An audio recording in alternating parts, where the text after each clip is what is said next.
ಕರ್ನಾಟಕ ಸರ್ಕಾರ ಶಾಲಾ ಶಿಕ್ಷಣ ಮತ್ತು ಸಾಕ್ಷರತಾ ಇಲಾಖೆ ಪಾಠ ಆಧಾರಿತ ಮೌಲ್ಯಾಂಕನ 2025-26 ಗಣಿತ 6ನೇ ತರಗತಿ ಕನ್ನಡ ಮಾಧ್ಯಮ 7ನೇ ಪಾಠ ಭಿನ್ನರಾಶಿಗಳು. ಈ ಭಿನ್ನರಾಶಿಗೆ ಸಂಬಂಧಪಟ್ಟಂಥ ಪ್ರಶ್ನೆಗಳನ್ನು ನೋಡಿ.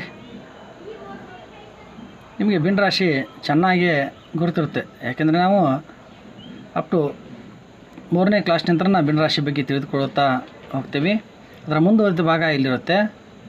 ಆದರೂ ಅದಕ್ಕೆ ಸಂಬಂಧಪಟ್ಟಂಥ ನಾವು ಅಲ್ಲಿಂದ ಎಲ್ಲ ಕಲಿತಂಥ ಪ್ರಶ್ನೆಗಳು ಕೂಡ ಇದರಲ್ಲಿ ಇನ್ವಾಲ್ವ್ ಆಗಿರುತ್ತವೆ.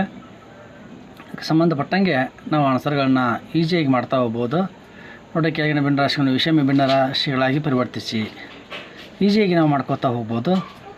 ಯಾಕಂದರೆ ನಮ್ಮ ಕಲಿಕೆ ಅದು ಸ್ವತಃ ಇದ್ರ ಮೇಲೆ ಇರಬೇಕು, ಅಂದರೆ ಮಾತ್ರ ನಮಗದು ಸಾಧ್ಯ ಆಗುತ್ತೆ.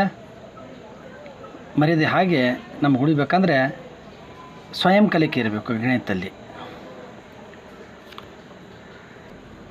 7ನೇ ಅಧ್ಯಾಯ ಘಟಕ 7 ಭಿನ್ನರಾಶಿಗಳು, ಅದರ ಪ್ರಶ್ನೆಗೆ ಉತ್ತರಗಳು.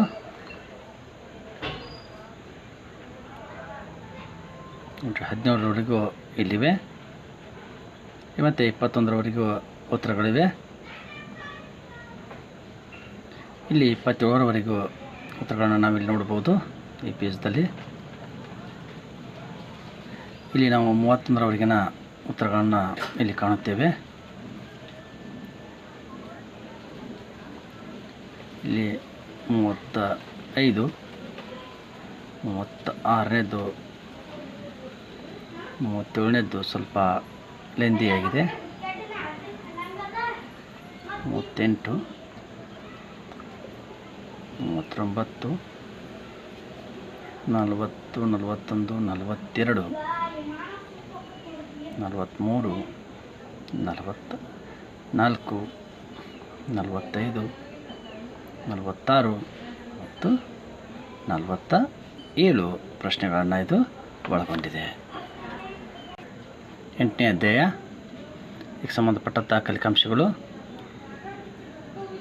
ಘಟಕ ರಚನೆಗಳೊಂದಿಗೆ ಆಟ.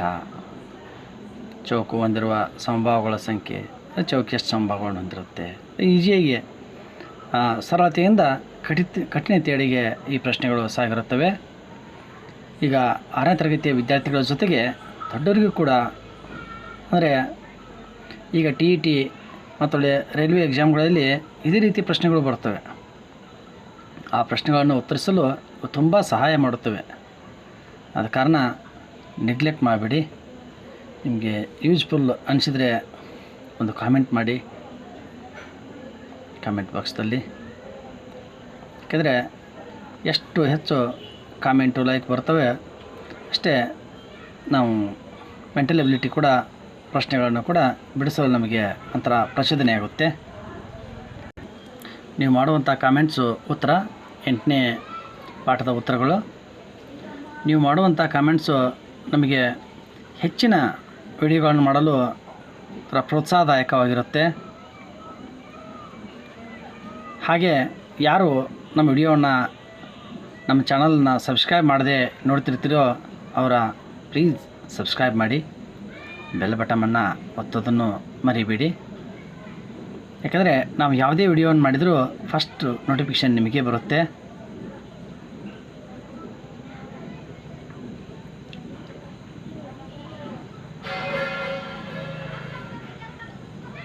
ಅಧ್ಯಾಯ 9 ಸಮಮಿತಿ. ಘಟಕ 9 ಸಮಮಿತಿ. ಸಮಮಿತಿಗೆ ಸಂಬಂಧಪಟ್ಟಂಥ ಪ್ರಶ್ನೆಗಳನ್ನ ಇಲ್ಲಿ ನಾವು ನೋಡೋಣ.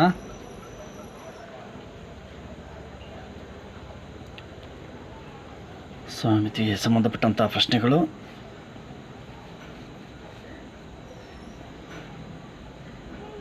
ಈ ಪ್ರಶ್ನೆಗಳಿಗೆ ಕೀ ಆನ್ಸರ್ಗಳು ಕೂಡ ಕೆಳಗಿರ್ತವೆ. ಈ ಸಮಮಿತಿ ಮೇಲೆ ಹೆಚ್ಚು ಪ್ರಶ್ನೆಗಳನ್ನು ತೆಗೆಯಲಾಗಿದೆ.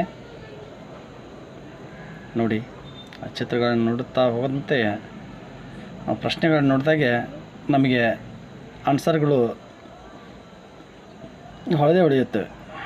ನಾವು ಅದರ ಬಗ್ಗೆ ಸ್ವಲ್ಪ ಜ್ಞಾನವನ್ನು ಹೊಂದಿದ್ರೂ ಕೂಡ ನಮಗೆ ಅದರ ಅರಿವು, ಅದರ ಉತ್ತರ ಇದೇ ಇರ್ಬೋದು ಅಥವಾ ಇದೇ ಎನ್ನುವಂಥ ಕನ್ಕ್ಲೂಷನ್ಗೆ ಬಂದುಬಿಡ್ತೇವೆ, ತೀರ್ಮಾನಕ್ಕೆ ಬಂದುಬಿಡ್ತೇವೆ.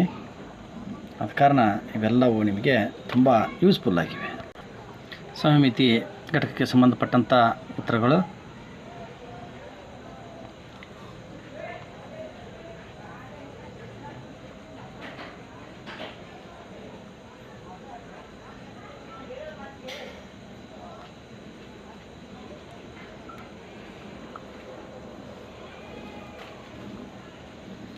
ಪ್ರಶ್ನೆಗೆ ಸಂಬಂಧಪಟ್ಟಂಥ ಉತ್ತರಗಳನ್ನು ಪ್ರತಿಯೊಂದನ್ನು ನೋಡಿರಿ, ಸಮಮಿತಿಯನ್ನು ಲೈನ್ ಮಾಡಿ ಕೊಟ್ಟಿದ್ದಾರೆ.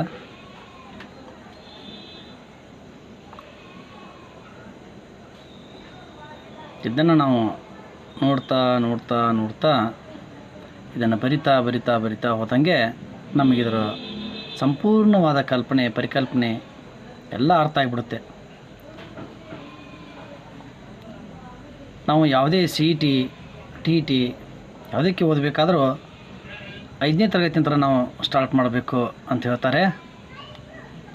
5ನೇ ತರಗತಿಯಿಂದ ಮ್ಯಾಥ್ಸನ್ನು ಶುರು ಮಾಡಿದರೆ 6, 7, 8, 9, 10ರವರೆಗೆ ನಾವು ಸ್ಟಡಿ ಮಾಡಿದರೆ ಸಾಕು, ಎಂಥ ಎಕ್ಸಾಮ್ನಾದರೂ ನಾವು ಫೇಸ್ ಮಾಡ್ಬೋದು.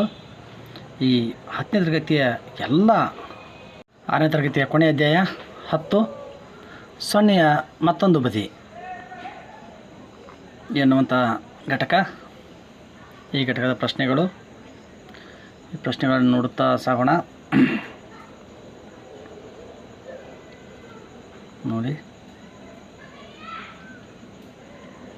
ಇದರ ಪ್ರಶ್ನೆಗಳು ಹಾಗೂ ಉತ್ತರಗಳನ್ನು ನೋಡೋಣ.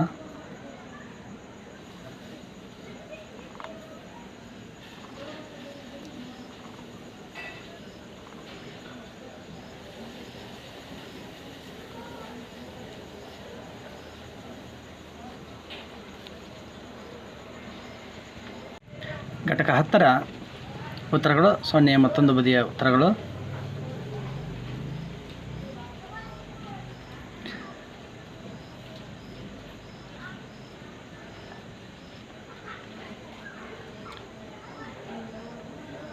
ನಮ್ಮ ವಿಡಿಯೋವನ್ನು ವೀಕ್ಷಿಸಿದ್ದಕ್ಕಾಗಿ ತುಂಬ ಧನ್ಯವಾದಗಳು. ಇದೇ ರೀತಿ ವಿಡಿಯೋಗಳನ್ನು ಮಾಡಲು ನಮಗೆ ಪ್ರೋತ್ಸಾಹಕವಾಗಿ ನೀವು ಕಾಮೆಂಟನ್ನು ಮಾಡಿ, ಲೈಕ್ ಮಾಡಿ, ಶೇರ್ ಮಾಡಿ, ಸಬ್ಸ್ಕ್ರೈಬ್ ಮಾಡಿ. ಟಂಟಡಂ.